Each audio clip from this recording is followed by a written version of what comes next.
Our company is family owned, so it's me and my father that's running it.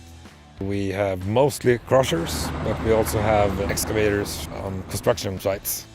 We operate everywhere from Stockholm and south of that in Sweden. Our crusher is a Metso L330D and it's using a Volvo Penta D16 engine. The benefit from using the D16 engine, I have to say, the performance and the reliability of the engine. The service interval of the machine we feel is good. We can run it for 1,000 hours, but we choose to run for 500 hours and then do service on it because it's messy environment.